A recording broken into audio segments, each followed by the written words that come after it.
제가 먼저 읽겠습니다. 예수께서 제자들과 함께 길을 가다가 한 마을에 이르시니 마르다라는 여인이 예수를 집으로 모셨습니다.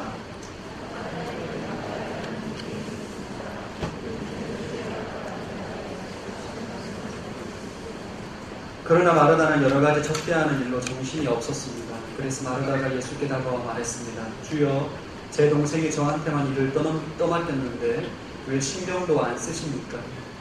저를 좀 거들어 주라고 말씀해 주십시오.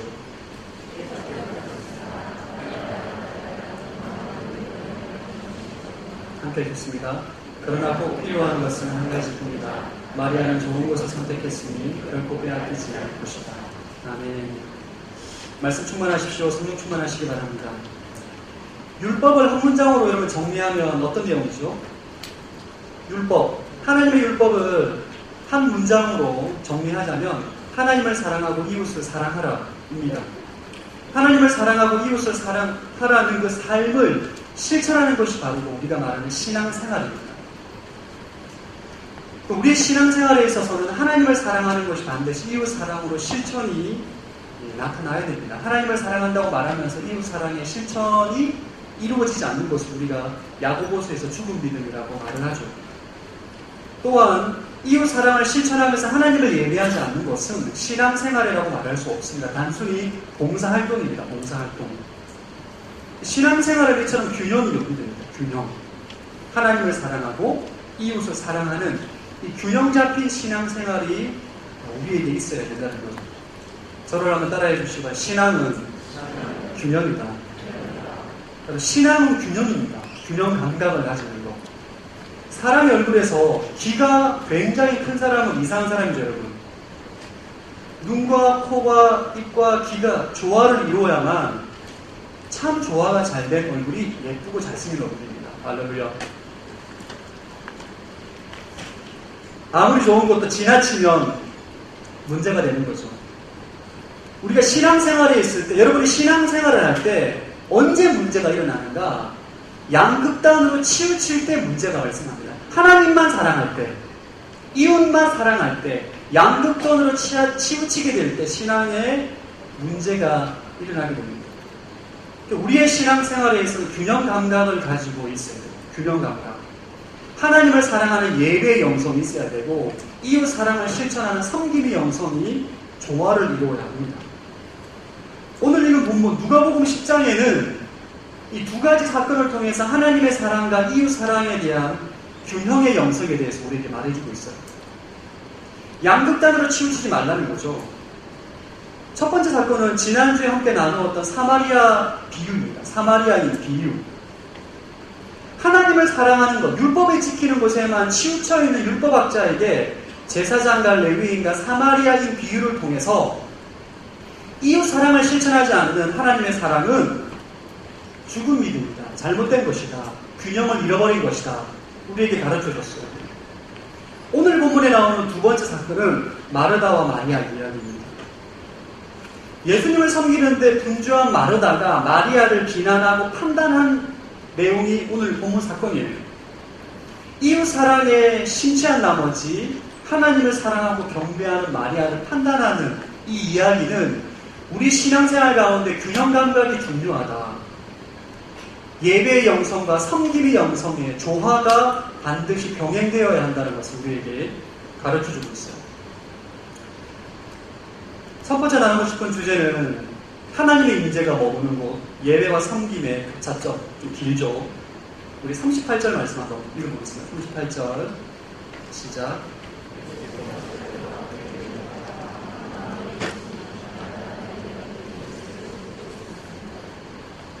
예수를 집으로 모셨습니다. 줄을 한번 보여주시기 바랍니다. 예수님과 제자들이 누가복음 9장부터 예루살렘으로 올라가는 길, 예루살렘으로 길을 가다가 어느 마을에 도착했어요. 이 마을은 베다니라는 마을입니다. 베다니. 예루살렘에서 3km 떨어져 있는 아주 예루살렘에서 가까운 마을 베다니에 도착했는데 그곳에서 마르다라는 여인이 예수님을 집으로 초대했어요. 마르다는 여러분 잘 아실 거예요. 마르다와 마리아의 비유는 마르다와 마리아의 사건은 교회를 다녀본 사람들이라면 한 번 이상은 분명히 들었을 거예요. 마르다의 여동생 이름이 마리아입니다. 마르다와 마리아의 오빠가 나사로예요. 나사로. 그럼 나사로 아시죠? 죽은 자를 살리는데, 예수님께서 죽은 자를 살린 사건이 몇 가지가 있는데, 죽어서 시체가 부패한 사람을 살렸는데 그 사람 이름이 바로 나사로예요. 오늘 예수님께서 초대받은 집은 나사로의 여동생이 나사로와 마리아와 마르다가 살고 있는 그 집의 초대를 받은 곳입니다. 오늘 본문을 깊이 묵상하고 요한복음 11장, 12장을 묵상하면 이 마르다와 마리아의 집이 소개가 되는데, 마르다는 예수님과 오래전부터 친분이 두터웠던 것으로 추정됩니다. 그럼 예수님은 초대한다고 해서 아무리 집으로 들어가지 않습니다. 예수님이 방문하는 집은 예수님의 사전에 계획된 집에만 방문합니다. 삭개오 집, 레위의 집, 베드로 장모의 집, 그리고 마르다와 마리아의 집. 오늘 본문에 나오는 이 마르다와 마리아의 집의 방문은 성경의 사복음서를 보면 총 3번을 방문합니다. 오늘이 첫 번째 방문이고, 요한복음 11장에 보면 나사로가 죽었을 때 두 번째 방문을 합니다. 그리고 12장에 보면 예수님께서 십자가에 못 박혀 죽기 6일 전에 예루살렘에 입성하셔서 사역을 하시다가 잠깐 3km가 떨어져 있는 베다니에 있는 마르다와 마리아의 집에 가서 그곳에서 쉼을 누리는 장면이 나옵니다. 예수님께서 이 베다니에 있는 마르다와 마리아의 집을 방문했던 사건을 쭉 묵상하다 보면, 관찰해 보면 예수님께서 이 마르다와 마리아의 집을 가는 것을 굉장히 좋아하셨다는 것을 우리가 느낄 수가 있어요. 다른 수많은 집들이 있는데 주님께서 예루살렘에 오면 꼭 베다니에 있는 마르다와 마리아의 집에 방문을 하고 그곳에서 잠을 잡니다. 머무는 거죠. 안식과 쉼을 취하는 것입니다. 그럼 예수님은 수많은 사람들이 초대하고자 했어요. 예수님을 집에 재우기 위해서 수많은 사람들이 예수님께 찾아왔지만 예수님은 예루살렘에서 잠을 자지 않습니다. 베다니에 있는 마르다와 마리아의 집에 찾아가요. 왜 그랬을까? 왜 예수님은 마르다와 마리아가 살고 있는 그 집에 머물기를 좋아했을까? 방문하는 게 아니에요. 방문만 하는 것이 아니에요. 그 집에 방문해서 숙박을 하고 밥을 먹고 쉼을 가지고 안식하는 시간을 가집니다. 왜 그랬을까? 이유는 바로 답이 나오네요. 집이 좋아서 그런 게 아니에요. 마르다와 마리아가 있기 때문입니다. 왜 예수님께서 마르다와 마리아를 좋아했을까? 오늘 우리는 이 질문을 깊이 고민해야 됩니다. 예수님은 수많은 사람들의 집에 초대를 받고 사복음서에 나와 기록되어 있지 않지만 많은 집들을 방문했을 거예요. 많은 집들을 방문했는데 그 많은 집들 가운데 유독 마르다와 마리아가 살고 있는 베다니 집을 좋아합니다. 그 집에 가는 걸 너무너무 좋아하는 거예요. 왜 그랬을까? 이유는 예수님은 결론부터 마리아가 예수님의 신성의 필요를 채워주고 마르다가 예수님의 인성을 채워주었기 때문입니다. 좀 더 쉽게 설명하면 예수님은 이 땅에 하나님의 아들로 인간의 몸을 가지고 오셨어요. 예수님은 저와 여러분들과 똑같은 인간이지만 그분은 신성을 가지고 있습니다. 예수님은 우리와 똑같은 인성을 가지고 있고 우리에게 없는 신성을 동시에 가지고 있는 분이 바로 예수 그리스도예요. 이분이 어느 집을 방문했을 때에는 대부분의 사람들이 예수님의 인성의 필요를 채워줍니다. 먹을 거와 마실 거와 숙소를 제공하는 거죠. 근데 마르다와 마리아의 집에 오면 이 두 가지를 다 채워주는 거예요. 마리아가 예수님 앞에 무릎을 꿇고 말씀을 드리면서 하나님을 닮아하고 예배함으로 예수님의 신성의 필요를 채워주는 거죠. 그럼 하나님께서 우리에게 요구하시는 것은 예배입니다. 예배.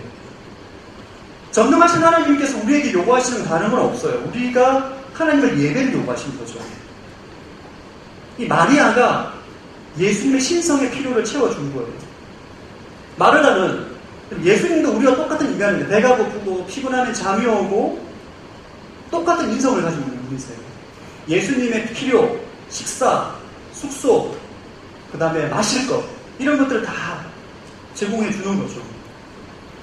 그럼 예수님 생애를 보면 이런 고백을 할 인자가 머리 둘 곳이 없다.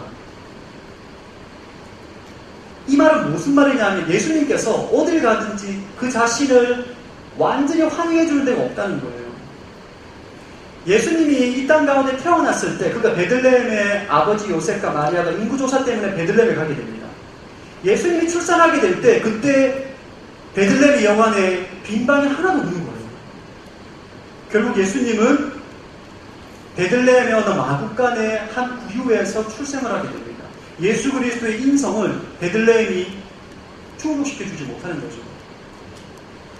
또 나사렛, 예수님께서 태어나긴 베들레헴에 태어났고 자란 나사렛에서 예수의 인성은 존중하는데 신성을 거부합니다. 그가 무슨 하나님의 아들이냐. 예수님께서 나사렛에서 베들레헴에서 그분의 신성과 인성의 필요를 채워주는 데가 없는 거예요. 예루살렘은 더 그렇고. 그리고 유일하게 예수의 신성을 채워주고 인성을 채워주는 장소가 바로 마르다와 마리아가 살아가고 있는 베다니 집입니다.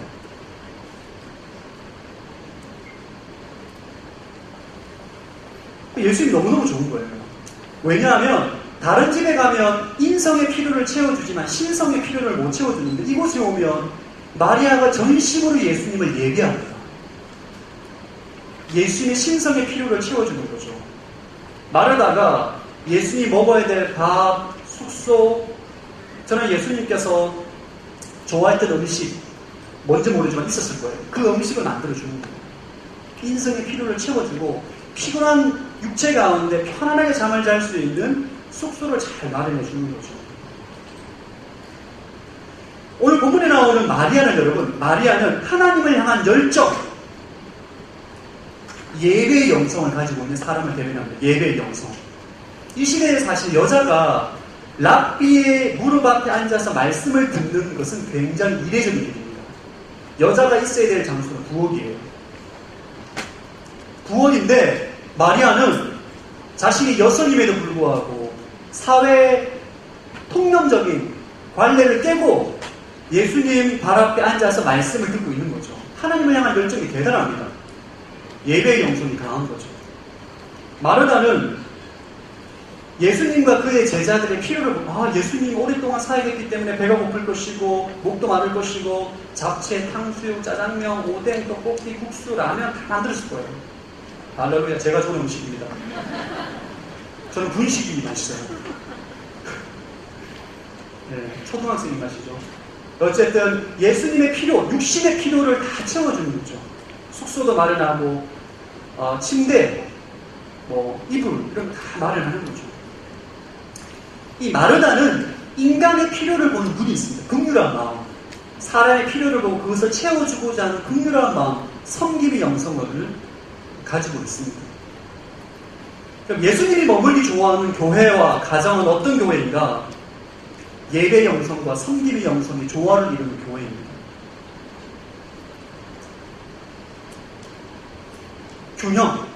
균형을 가지고 있는 교회.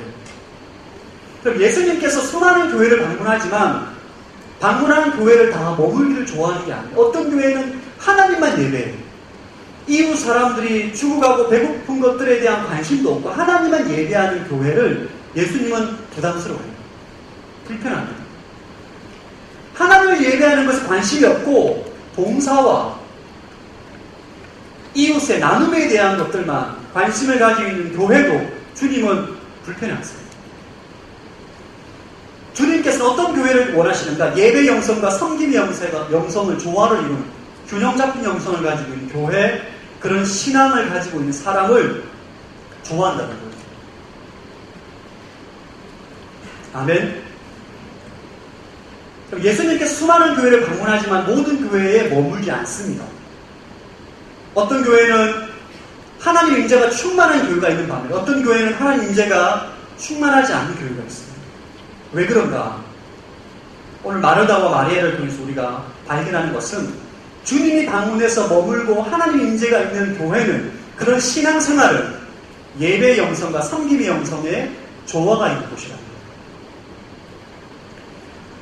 구약에 많은 인물들이 있는데 하나님께서 특별히 좋아하고 총애하는 인물이 있는데 그 중에 대표적으로 다윗이 있어요. 다윗.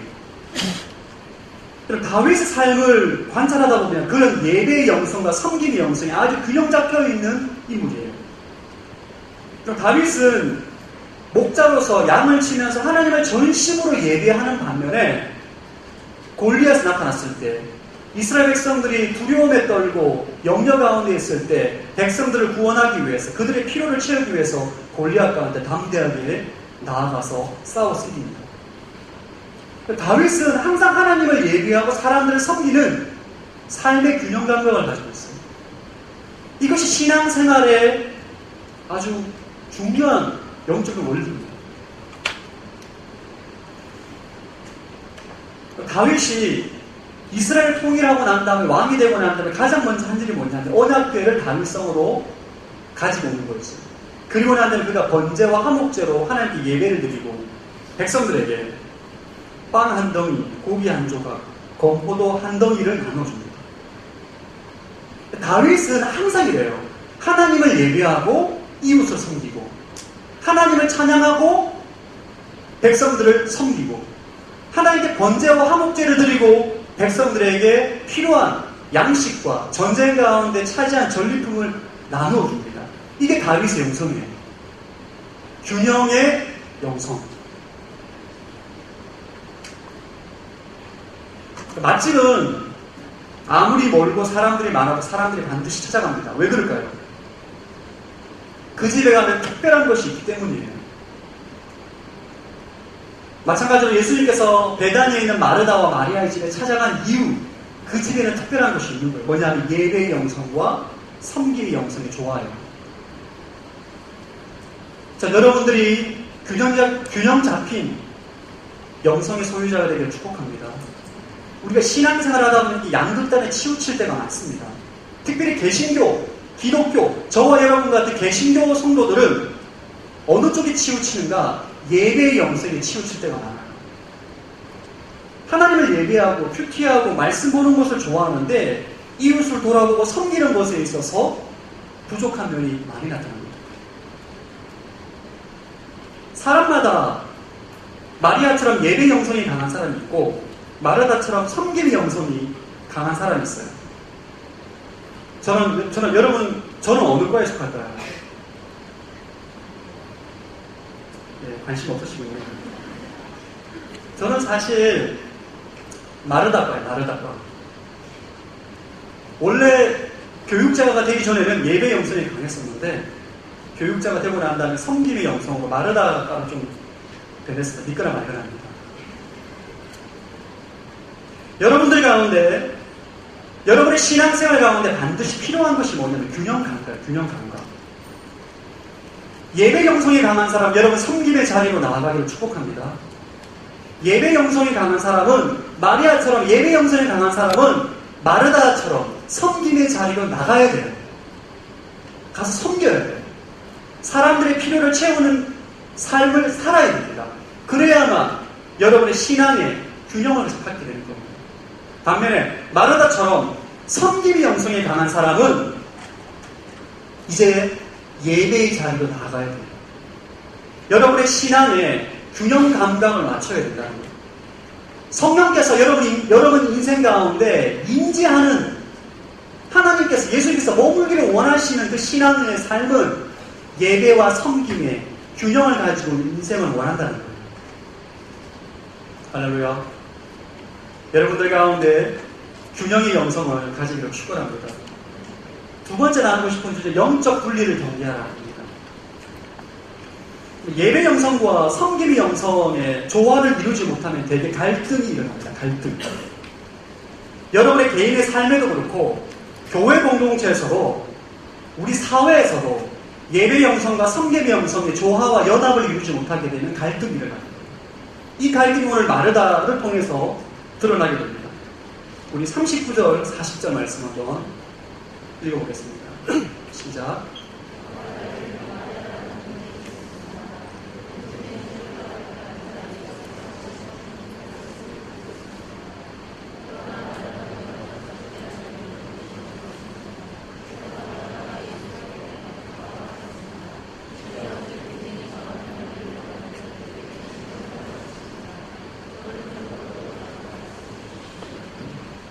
29절에 마리아의 네모칸을 쳐주시고 주의 발 앞에 앉아 줄을 거두시고 말씀을 듣고 있었습니다. 줄을 거두시고 예배 영성의 대명사 마리아죠. 마르다 네모칸 40절에 마르다 네모칸을 쳐주시고 접대 동그라미 맨 마지막에 저를 좀 거들어주라고 말씀해 주십시오. 줄을 거두시고 지금 마리아는 주님의 발 앞에 앉아서 예배를 드리고 있어요. 예수님께 예배를 드리고 있고 마르다는 여러 가지 접대하는 걸로 섬김을 준비하고 있는데 마르다가 폭발합니다. 지금 해야 될 일이 너무 많은데 마리아가 개념 없이 앉아있는 거예요. 한참을 마리아를 찾았는데 마리아가 없는 거예요. 뭐 라면 물도 올려놓고 잡채도 만들고 떡볶이도 하고 탕수육도 막 하는데 마리아가 없는 거예요. 내가 어디 가나 도대체. 보니까 개념 없는 마리아가 지금 예수님 발 앞에 앉아서 말씀을 듣고 예배하고 있는 거죠. 마르다가 화가 났을까 안 났을까? 화가 나죠. 저런 개념 없는 애가 있나. 손님을 초대했는데 지금 뭐 하는 짓이냐. 화가 나는 거죠. 씩씩거리면서 예수님 찾아갑니다. 예수님께 찾아가가지고 저를 좀 거들어주라고 말씀해달라고 예수님께 부탁을 해요. 오늘 마르다의 모습을 통해서 우리가 발견하는 것이 뭐냐면 예배의 영성과 섬김의 영성이 갈등이 일어난 거예요. 갈등. 이것을 영적 분리라고 부르죠. 영적 분리. 오늘날 우리 신앙생활 하다 보면 영적 분리가 우리 삶 가운데 나도 모르게 스며든 것을 우리가 발견하게 됩니다. 영적인 것과 세속적인 것을 분리하고 사는 거죠. 지난주에 제가 말씀을 좀 나눴죠. 좀 더 구체적으로 나누겠습니다. 영적인 것과 세속적인 것을 분리하려고 하는 거예요. 마귀는 에덴 동산에서 하나님의 나라, 아담과 하와가 살고 있는 하나님의 나라에 죄의 씨앗을 뿌려서 하나님과 아담과 하와를 분리시킵니다. 이게 분리가 마귀의 전략이에요. 영적인 분리. 영적인 분리는 하나님을 일정한 영역에서 몰아내는 거예요. 몰아내고자 하는 거예요. 어떤 삶의 영역이 있는데 그 삶의 영역에서 하나님의 영역을 완전히 제거하고자 하는 게 영적 분리입니다. 인간의 삶의 영역에서 하나님의 자리를 완전히 배제시키는 거죠. 마르다가 지금 그런 마음을 가지고 있는 거예요. 따라서 영적 분리주의는 마귀의 전략이다. 오늘날 영적 분리는 굉장히 다양한 형태로 나타나고 있습니다. 오늘 이 사회에 마귀는 영적 분리주의를 조장합니다. 예를 들어 여러분 학교에서 요즘 기도를 못하게 합니다. 학교에서 종교 활동을 금지하는 곳들이 많아요. 심지어는 지금 제가 듣기로 대학교에서 전도를 못하게 한다고 얘기해요. 전도를 못하게 하는 거죠. 공식적인 자리에서 종교적인 의식을 다 배제시키고자 하는 거죠. 하나님의 자리. 그래서 하나님은 온 세상 만물과 모든 사회를 통치하시고 다스리는 분이신 줄로 믿습니다.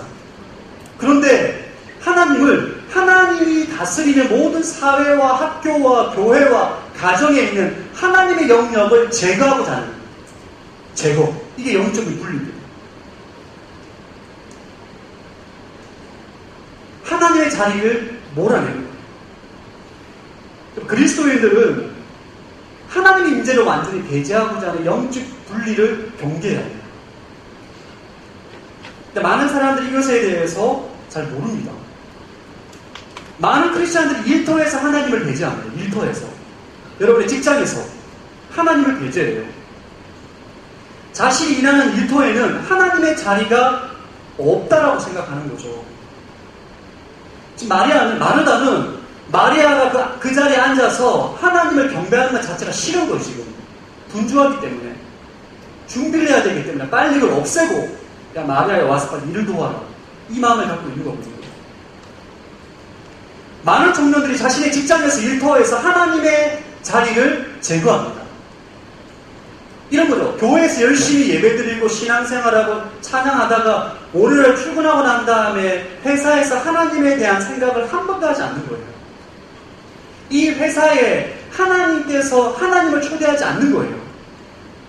내가 몸담고 있는 일터에서 하나님의 자리를 인정하지 않는 겁니다. 회사는 그냥 내가 돈 버는 데지 무슨 하나님이야 라는 생각을 가지고 있는 거예요.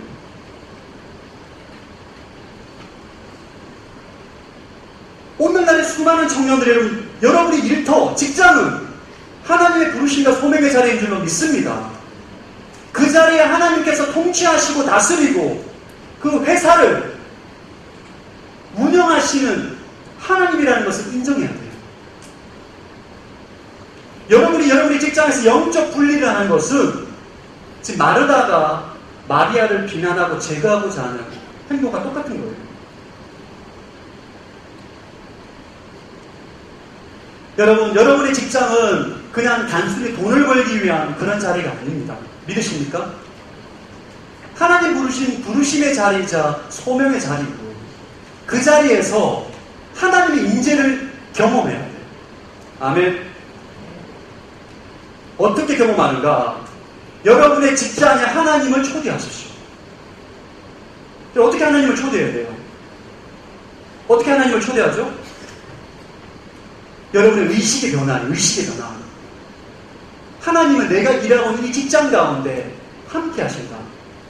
그분을 경배하고 그분을 그 자리에서 예배할 때에 하나님의 임재가 임하는 거예요. 여러분이 직장 생활하면서 하나님을 의식하지 않는다는 것은 하나님을 전혀 의식하지 않고 딱 교회 왔을 때 하나님을 의식하는 것은 오늘 본문에 나온 마르다가 보여준 영적인 분리입니다. 우리는 마르다처럼 일을 하고 마리아처럼 예배해야 합니다. 여러분 일터에서 마르다처럼 열심히 일을 하고 그 자리에서 마리아처럼 하나님을 예배하는 거예요. 이것은 여러분이 꼭 회사에서 신우의 예배를 참석하는 그런 개념이 아닙니다. 여러분의 마음가짐이자 의식의 변화예요. 이 직장은, 이 일터는 나의 부르심의 자리이기 때문에 마르다처럼 일을 하고 마리아처럼 하나님을 섬기는 섬김의 자리로, 예배의 자리로 의식을 가지고 나아가야 된다는 거예요. 많은 부부들이 여러분 결혼하고 난 다음에, 여러분이 결혼하게 될 거기 때문에 이걸 아셔야 된다. 많은 부부들이 결혼을 하고 난 다음에 부부 관계에 하나님의 자리를 내지 않아요. 그 가정에서 하나님을 예배하지 않는 거예요. 하나님의 존재 자체를 의식하지 않는 것입니다. 그 가정에서 하나님의 자리를 내어드린다는 것은, 하나님의 존재를 인정한다는 것은 가정 예배와 같은 것을 통해서 나타나게 되는 거죠. 우리가 의외로 신앙생활을 하면서 영적 분리를 많이 합니다. 영적 분리주의에 빠져 있어요. 직장에서, 가정에서 하나님과 상관없이 열심히 나 혼자 마르다처럼 열심히 일하는 거, 열심히. 우리 회사에서 마리아가 필요 없어요. 우리 회사에 마리아가 필요 없다니까. 일만 하면 된다니까. 라는 의식이 문제를 야기하게 되는 거죠. 자, 여러분의 직장에서, 일터에서 하나님의 자리를 내어드리기를 축원합니다. 의식이 바뀌어야 돼요. 의식이. 일은, 노동은 여러분 우리가 죄를 지어서 하나님의 징계로 주어진 것이 아닙니다. 하나님의 태초에 노동과 일을 창조하셨어요. 노동과 일을 통해서 사람이 일을 하면서 보람을 느끼고 하나님을 경외하고 하나님을 섬길 수 있도록 만든 것이 바로 일입니다. 여러분이 일터에서 하나님의 자리를 제거하지 마십시오. 여러분이 근무하는 그 회사, 직장의 자리에서 하나님의 임재를 경험하세요. 마리아처럼. 교회에서도 이런 영적인 분리가 나타납니다. 어떤 경우냐면 이 마리아와 같은 사람이 있어요. 예배 영성이 강한 사람이 있습니다. 아무리 분주해도 하나님을 예배하는 것에서 열정과 열심을 가지고 있는 사람들이 있어요. 교회 안에 마르다처럼 섬김의 영성이 강한 사람들이 있습니다. 특별히 리더십들 가운데 누가 시키지 않아도 일을 합니다. 아무도 시키지 않아도 사람들을 섬겨요. 문제는 이들이 서로 비난하고 판단한다는 거예요.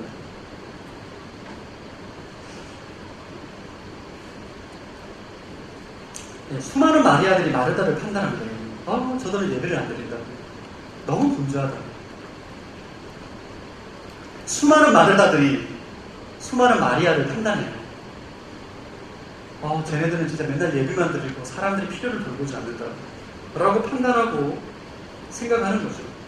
마르다가 볼 때 마리아는 배짱이처럼 보입니다. 그리고 더블 공동체 수많은 마르다들이 있어요. 마르다들. 그걸 알고 계세요? 더블 공동체에 수많은 마르다들이 있어요. 12시부터 나와서 악기 세팅하고 집 나르고 연습하고 주보 적고 안내하는 수많은 마르다들이 있습니다. 우리가 기억해야 되는 것은 뭐냐면 예수님을 집으로 초대한 사람은 마르다예요. 마르다가 없이는 예수님을 집으로 초대하는 것 자체가 불가능합니다. 불가능해요.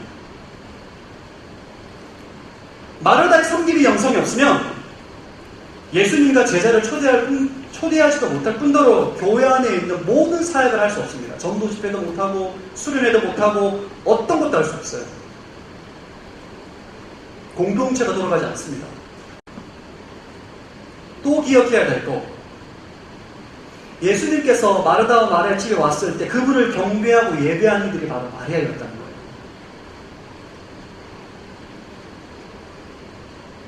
거예요. 교회 공동체 내에서 마리아 성향을 가지고 있는 사람들은 마르다가 불편해요. 대화가 잘 안 됩니다. 마르다 성향을 가지고 있는 사람들은 마리아를 좀 답답하게 느껴져요. 중요한 것은 서로가 판단하고 비난하면 안 된다는 거예요. 공존해야 돼요. 공존. 연합해야 되고 조화를 이루어야 돼요. 마르다가 마리아가 서로 공존해서 조화를 이루어서 예수님의 신성과 인성의 필요를 채워주는 거죠.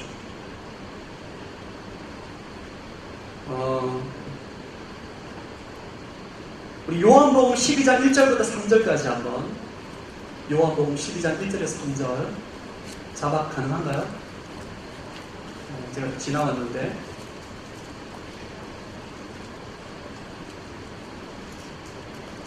마르다와 마리아의 지금 예수님께서 세 번째 방문한 장면, 세 번째 방문 장면을 한번 읽어보겠습니다. 시작.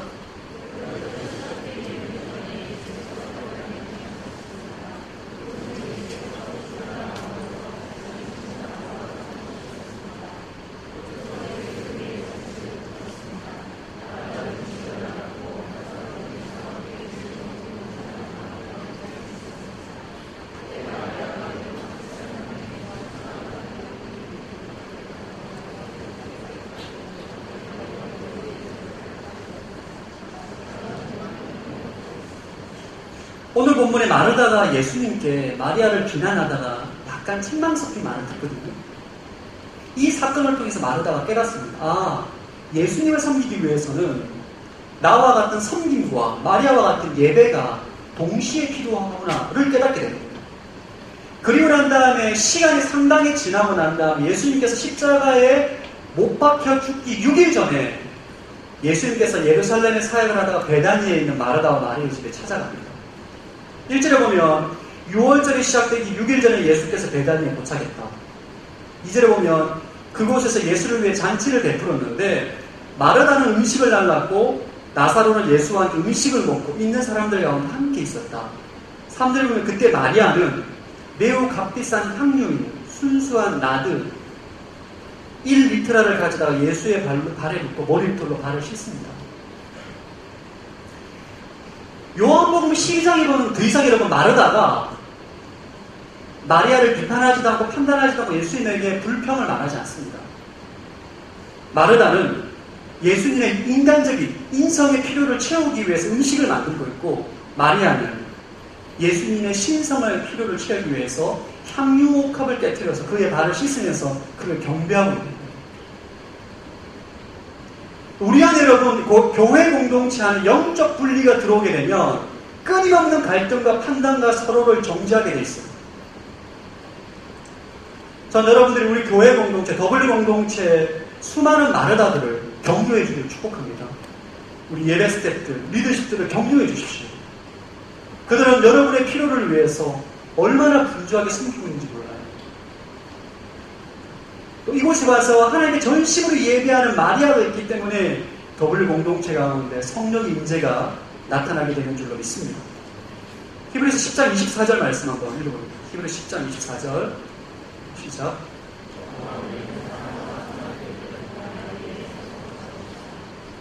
예, 교회 공동체는 서로 사랑과 선한 일들을 격려하며 돌아보아하는 공동체가 됩니다. 결론적으로 교회는 예배 영성과 섬김의 영성이 조화를 이루는 영적 배단위가 되어 있습니다.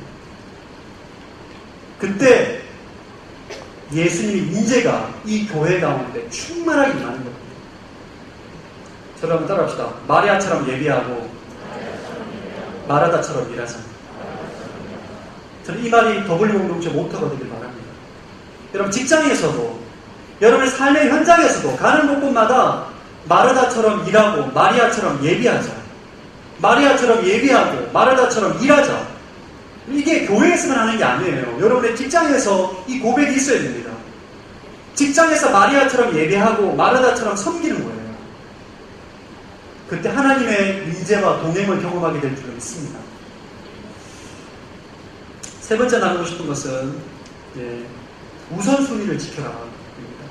우리 41절, 42절 한번 읽어보겠습니다. 시작.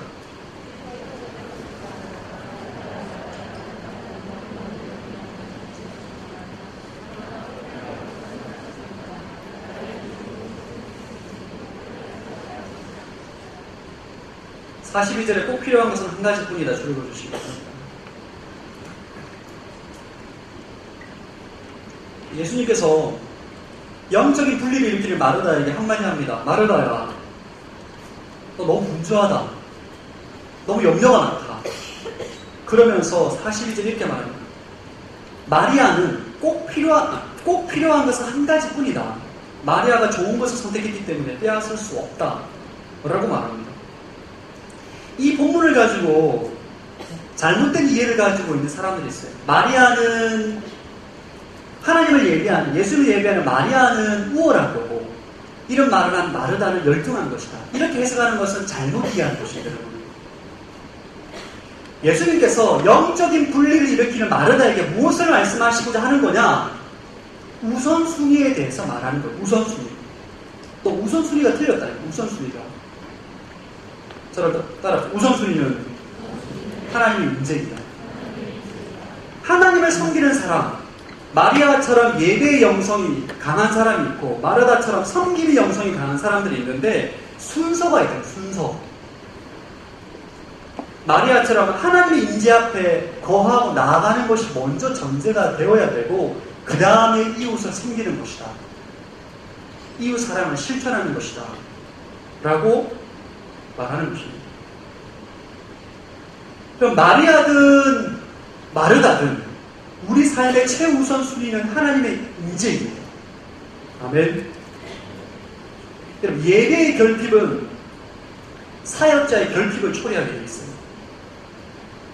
여러분이 주님을 위해서 몸된 교회를 위해서 수많은 봉사와 마르다처럼 섬기는데 여러분 삶에서 예배의 결핍이 있게 되면 여러분이 점점점 힘을 잃어가게 됩니다.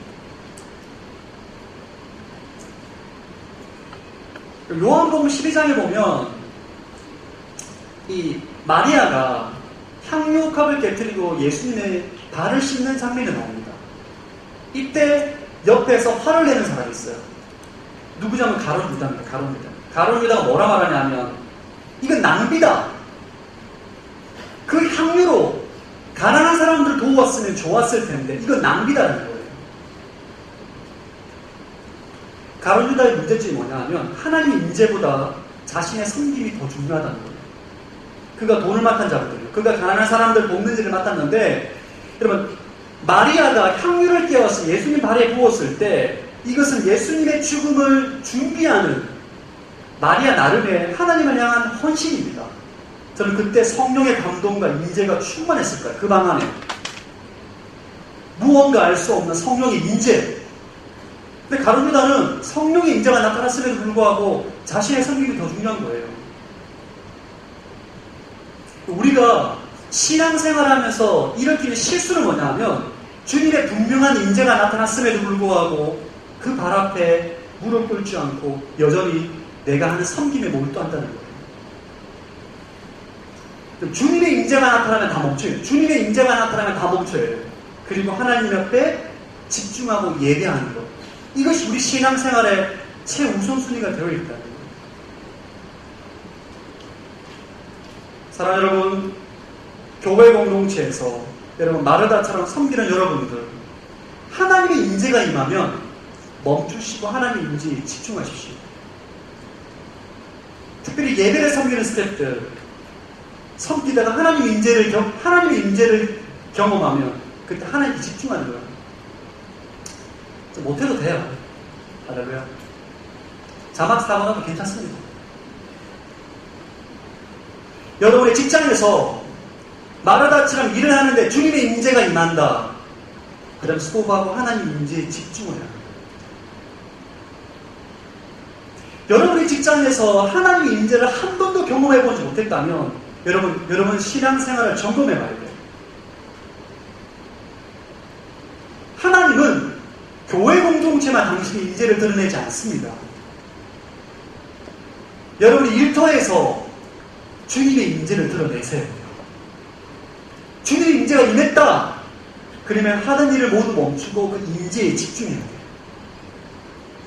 할렐루야. 여러분의 가정에 믿지 않는 부모님들과 대화를 하는데 하나님 임재를 경험할 때가 있습니다.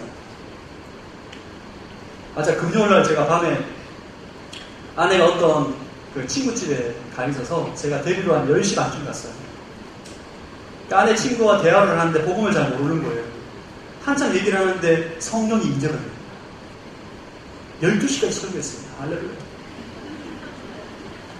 안 믿는 자인데 십자가 복음부터 영의 생각, 육의 생각, 부활, 영생, 구원. 12시 반까지. 그 다음날 새벽 일찍 나가야 되는데 흥분해가지고 얘기 다 했어. 복음을 2시간 걸쳐서.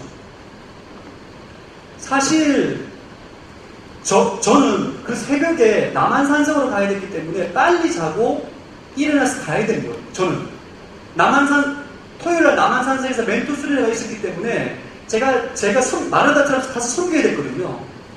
가서 섬기게 되기 위해서는 그날 밤에 빨리 아내를 데려다가 집에 데려다주고 난 빨리 씻고 자서 그 다음날 새벽에 남한산성으로 가야 돼요.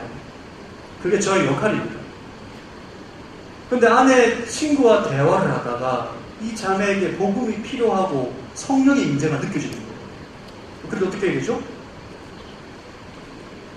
나의 섬김을 딱 멈춰야 돼요. 멈추고 집중해야 돼요. 하나님 임재, 주님께서 뭘 원하시나, 무엇을 원하시나. 내가 할 수 있는 임재 가운데 들어가서 내가 할 수 있는 일들을 하는 거예요. 저는 설교 준비를 하다가 찬양할 때 임재가 느껴지게 됩니다. 더블 공유주 예배 때 임재가 느껴지면 설교 준비를 그만합니다. 여러분 3시 예배 드리잖아요. 찬양할 때 가끔 설교를 준비할 때가 있어요.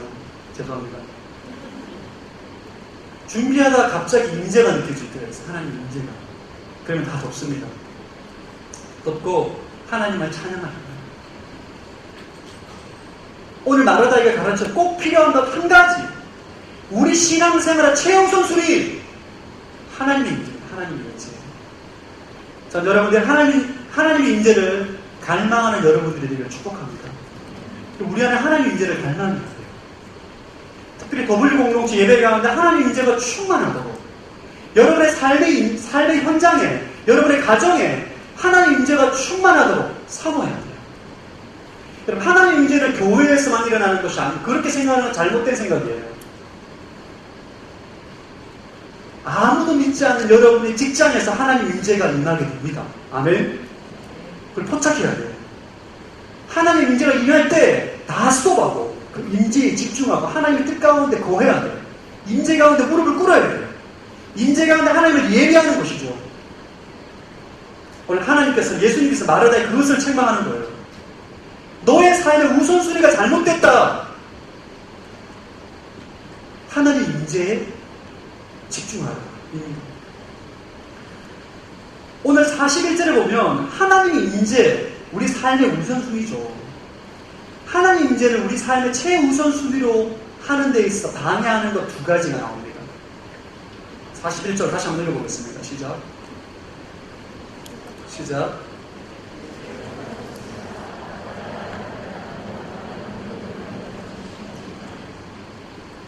염려에 동을 쳐주시고 정신이 없구나 줄여주시고. 여러분이 하나님의 임재를 내 삶의 최우선순위로 정하는데 방해하는데 가장 큰 방해는 첫 번째가 분주함입니다. 분주함. 너무 많은 일로 준비하느라 너무 정신이 없는 거예요. 너무 분주해. 내 삶에 하나님의 임재가 우선순위가 안 되는 거. 너무 해야 될 일이 많으니까 이거 돼야 되고 저거 돼야 되고 저거 돼야 되고 저거 돼야 되고 너무 많은 거예요. 밥도 해야 되고 국도 끓여야 되고 과일도 깎아야 되고 차도 만들어야 되고 커피도 만들어야 되고 너무 할 일이 많은 거예요. 하나님의 임재 앞에 우선순위를 정할 수가 없는 것이죠. 그러니까 마음이 분주하면 예배가 되지 않습니다. 마음이 분주하면 큐티도 되지 않습니다. 예배가 분주하면 설교 준비도 되지 않아요. 그러니까 마음이 분주하면 하나님의 임재를 경험할 수도 없습니다. 오늘 우리 담임 목사님께서 언제 우리 마음이 분주해지는가 두 가지를 얘기해 주시더라고요. 좀 인용하면 유진 피터슨이 말했는데 중요한 인물이 되고 싶어질 때 분주해진다. 내가 중요한 인물이 되고 싶은 거예요. 회사에서 너무너무 중요한 인물이 되고 싶고 교회에서 너무너무 중요한 인물이 되고 싶은 거죠. 그러면 지지 않아도 되는 짐을 과도하게 지는 거예요. 안 해도 되는 일을 다 하는 거예요. 우선순위가 막 뒤죽박죽이 되는 거죠. 너무 잘하려고 할 때. 두 번째는 게으르기 때문에 분주해집니다. 우리 인생의 본질적인 것, 하나님 임재, 이런 것에 부지런해야 되는데 비본질적인 것, 안 해도 되는 것, 비본질적인 것에 부지런하니까 본질적인 것에 게으르시게 되는 거죠. 두 번째, 하나님 임재를 내 삶의 최우선 순위로 방해하는 것은 염려입니다. 염려, 두려움. 내가 만약에 우리 회사에서 하나님 임재에 집중하게 될 때 내가 불이익을 당하지 않을까? 내가 손해보지 않을까? 염려. 하나님을 신뢰하지 못하는 거죠. 그럼 믿음의 반대말은 염려입니다. 염려. 두려움. 불신의 증거예요. 사랑하는 여러분, 여러분 삶에 있는 모든 분주함과 염려를 제거하시고 하나님 임재를 여러분 삶의 최우선 순위로 정하십시오. 아멘. 그럼 결단해야 돼요. 자, 여러분에게 권면합니다. 새벽을 깨우십시오. 여러분 하루의 시작을 마리아처럼 하나님께 예배하는 거예요. 이게 내 삶의 가장 중요한 우선순위로 정하는 거예요. 여러분의 삶의 현장 가서 마르다처럼 열심히 일하십시오. 열심히 일하다가 하나님 임재가 느껴지면 일을 멈추고 임재 앞에 나아가십시오. 오늘 우리에게 주시는 메시지입니다.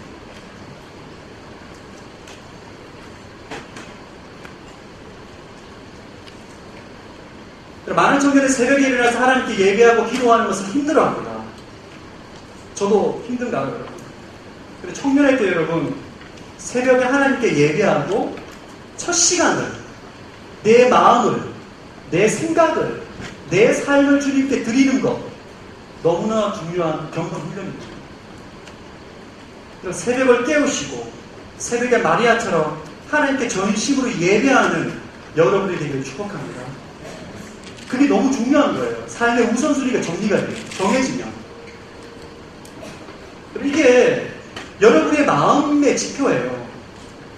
하나님을 전심으로 예배하고 내 삶의 최우선순위를 가지고 있는 사람은 여러분 내 시간을 구별된 장소에서 큐티를 하든지 하나님을 예배합니다. 주의 임재를 사모하는 거죠. 그런 인생은 오늘 마리아가 예배하고 마르다가 섬겼던 베다니처럼 예수님께서 그의 인생 가운데 머물기를 좋아한다는 거예요. 그런 인생과 동행하기를 기뻐하신다는 거예요. 그렇게 균형 감각을 가지고 신앙생활하는 청년들을, 사람들을 오늘 예수님께서 찾으신다는 거예요. 아멘. 예배 영상과 섬김의 영상, 조화가 있는 곳, 그 배단입니다. 예수님께서 머물기를 좋아하시는 곳, 배단입니다. 주님의 임재가 늘 있는 곳, 배단입니다. 자, 여러분의 삶이 영적 배단위로 세워지기를 축복합니다. 여러분의 삶에 마르다처럼 일하고 마리아처럼 예배함으로 여러분이 가는 가정과 직장을 영적 배단위로 세우십시오. 하나님의 임재가 충만하게 될 줄 믿습니다.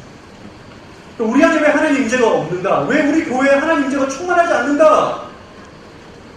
주님이 임재하기 좋은 환경과 집으로 만들어야 됩니다. 저와 여러분이. 아멘. 여러분 예배할 때 전심으로 예배하셔야 돼요. 하나님을 갈망하고 목말라하는 그 뜨거운 마음과 심령으로 전심으로 예배하고 여러분의 삶의 자리에 주어진 부르심의 자리에서 마리아처럼 마르다처럼 최선을 다해 충성을 다해 섬기는 거예요. 그것이 곧 바로 하나님을 주님을 섬기는 것입니다. 더블유 공동체가 마리아와 같은 예배, 마르다와 같은 섬김이 있는 영적 배단위가 되기를 축복합니다. 늘 하나님의 임재가 충만하고 이곳에 하나님의 거룩한 성령의 거룩한 임재가 충만하여서 사람들이 회복되고 살아나는 그런 공동체가 되길 바랍니다. 여러분의 한 사람 한 사람이 그런 배단위가 되십시오. 여러분이 가는 곳곳마다 예수 그리스도의 임재와 능력을 드러낼 수 있는 그런 인생으로 사십시오. 아멘. 이 시간 제가 굉장히 좋아하는 찬양이 있어요. 임재라는 찬양이 있어요. 하늘의 문을 여소서.